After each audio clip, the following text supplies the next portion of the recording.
the Houston Astros, without three of their top 4 or 5 hitters, just swept the Arizona Diamondbacks. The Diamondbacks have a number of players that are going to be free agents after this year. Zach Allen, Merrill Kelly, Josh Naylor, Eugenio Suárez, who's having the year of his life. Let's get to rumors. Kratz, there are a ton of teams that are interested in Gino. He fits with like half the contenders in the league because who wouldn't want a guy available that's on pace for 55-ish home runs on the season? He has been insane. So, do you think that this series should tilt the Diamondbacks towards selling, and should that include Gino Suarez? Yes, 100%. Because they're just, to me, it's like fool's gold. I've watched the Red Sox for the last 3 games. I know they won last night. But some teams, they're just not able to make the run that I think they built this team to do. To me, I think it's one of those things that the Diamondbacks, and it's not a full like break down and, start all over kind of thing. You're just getting rid of expiring contracts. And right now, you have an opportunity to capitalize on the next 5 years if you make a decision for the next 2 months, in my opinion. And Eugenio Suárez should be the guy, and you could actually set the bar for the entire trade deadline because I think somebody wrote about it. I think Bob Nightingale wrote about it the other day. Nobody with 35 or more home runs has ever been traded at the trade deadline. Like, you have a chance to add to a team that is still building for the next 3 or 4 or 5 years of a winning window for the Diamondbacks with probably big league guys. Eugenio Suárez is going to give you big league guys back, so it doesn't need to be like 3 or 4 prospects. What are we going to get? To me, he's the marquee piece. And if you're a fan of a team and you think that you're too good for Gino Suarez, you are nuts. If you think you're too good to fit him on your roster, I don't care which team you are. Third base, DH, whatever. There are some people out there that are like, we don't need him. I'm like, he's the best bat available. If you're getting this version of Gino Suarez, he's the best bat available. So let's cue up a rumor. C. Trent Rosecrans, Todd Father, I'm going to you. Gino spent a long time with the Reds. Apparently, there's some mutual interest with the Reds and the Diamondbacks, according to C. Trent. Your thoughts on the Reds' interest? Do you think that the Reds should be pushing chips in? This could be a pretty big bidding war, even though you're only renting half a season of a player. The Reds might not make the playoffs. Do you think it's worth them shedding a top-end prospect? This could get an A prospect, depending on how you look at prospects, but this could get a top-tier guy. Do you think the Reds should be in play for him? I think they should, 100%. What Kratzy always says, 100%. He's a solid dude. He seems to get better with time, just like a fine wine. He plays good defense. He's exceptional. 36 home runs right now. I mean, as the older he's getting, he's playing better. And he's at a bigger ballpark. He's still hitting home runs. If I'm the Reds, you bring him over. He's been there before. He's acclimated. He knows the city. I'm sure he would love to go over there. But, yeah, you're going to have to give up one of your prospects, and you have to be okay with it once you do. So knowing that you can get him and hopefully finish out a good year, make the playoffs, and, go out there these last 2 months or so and get going, yeah, I see any team that needs a third baseman, Yankees, Reds, but especially the Reds. I mean, why not? Why not take a chance on him since he's been there before? He was a fan favorite too as well, and he'll pop 10, 15 more home runs during the year and help his team win. Kratz, where do you think he's going to end up? And do you have a favorite fit for Gino? Man, I don't see how where their season is at right now, the Yankees don't get him. I don't see how they don't get him. And to me, you don't have to spend the untouchables like George Lombard Jr. You don't have to touch Spencer Jones for Eugenio. You can get in there for a guy, that is going to step in for the Diamondbacks the next year. And the Yankees, to me, have the most to lose not going after him. I get it. The Reds have an opportunity, but are the Reds, what are the Reds? No matter who he goes to, the power that he's going to bring, you don't just add, like Todd said, 15 homers for the rest of the season. 2 months of 15 homers, like, to me, I think it's got to be the Yankees or the Bronx will burn. Okay. I'll read you something from Jeff Passan's article that was out yesterday, which we're going to dive into more tomorrow. It's got the teams that are all in and then the teams that are kind of in, etc. He's got the 30-team breakdown. We'll do a segment on it tomorrow. But he said the good news for the Yankees is that they line up very well with what the Diamondbacks are seeking as they consider moving Suarez, the most coveted player on the market. New York's ability to develop starting pitchers with excellent minor league numbers is near unmatched in the industry. What worries some front offices is the rarity with which those arms have turned into quality big leaguers.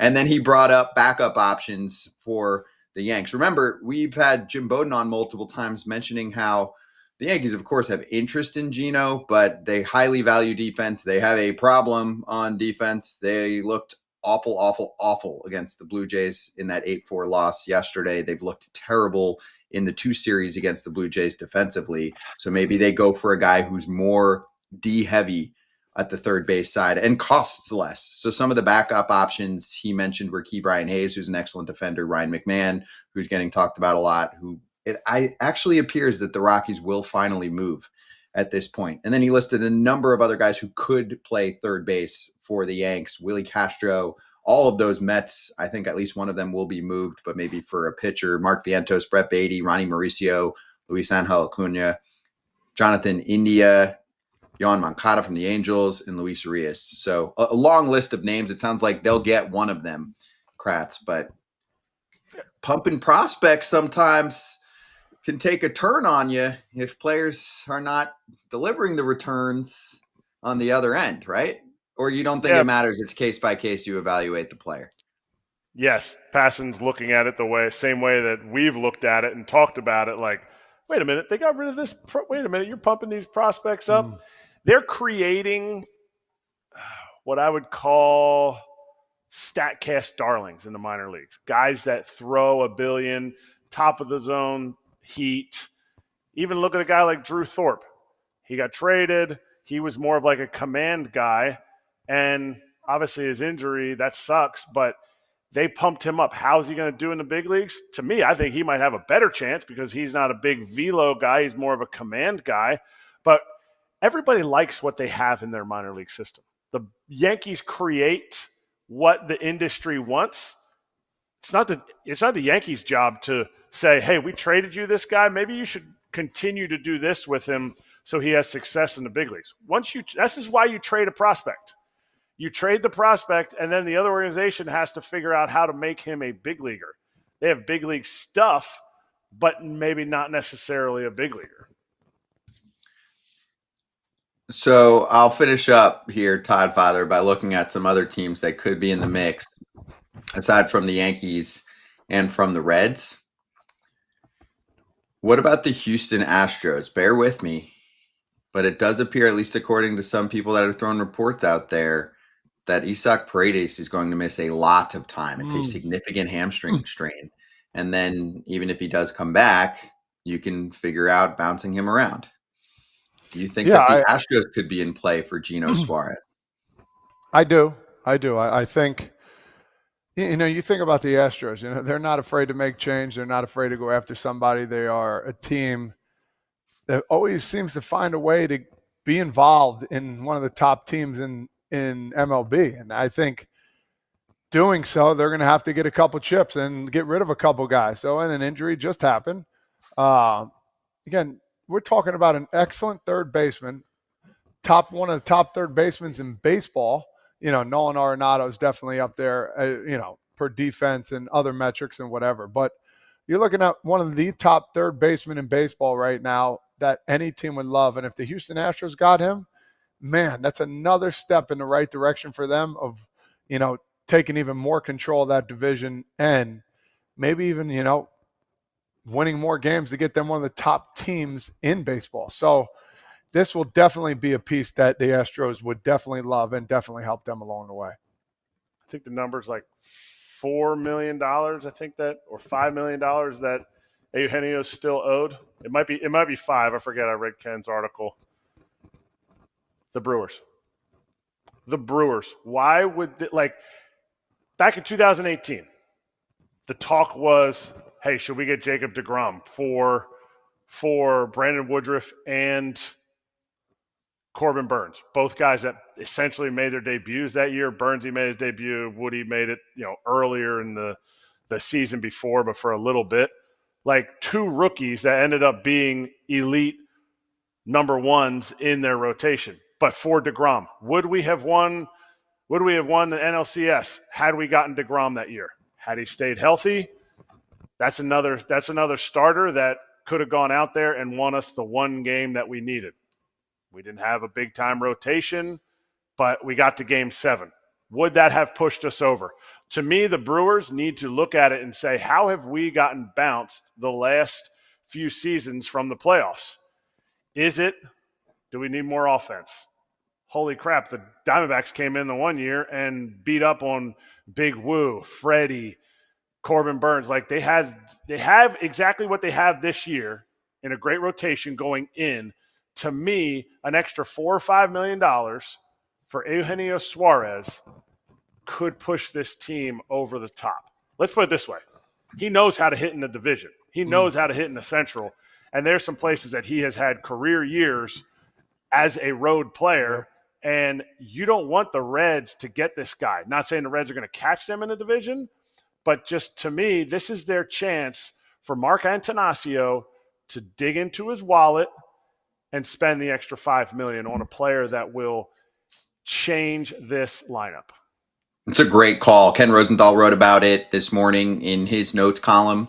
Also, you want to prevent him from potentially going to the Chicago Cubs. I think the Cubs and the Tigers are the two other teams that we didn't talk about for them, and both are possible. The Tigers have so much flexibility with their lineup that they would be able to pull that off. And remember, they were going hard for Bregman in the offseason. This would be a nice little replacement months later. And for the Cubs, I think they want more offense than what they've gotten from Matt Shaw so far this season. So that's two more. But here's my thing. This could be the CC Sabathia type impact. This could light up Milwaukee if they're able to do this. And lastly, to play to Kratz's point, Eugenio Suárez wrote about what it takes in the playoffs and how you do need more slug in the playoffs. And that could have been holding Milwaukee back for a long time now. He said, even with improvement in July, the Brewers entered Wednesday 23rd in slugging, 25th in hard hit rate, and 30th in barrel percentage. Remember, you're facing better pitching in the playoffs. How do you match up against better pitching, and how often can you string rallies together? It is harder to do that. That's why you need pop in that lineup. They do not have enough slug in my mind. And this would be the perfect answer. I'm with you. If there's one team that needs to go after him more than any other, in my mind, it's Milwaukee. They've got the prospect capital to pull it off. If we're missing anyone, let us know. If you're catching this later on, drop it in the comments, whether you're watching on YouTube or catching some of these clips on social or listening on podcast platforms, send us a DM on Instagram.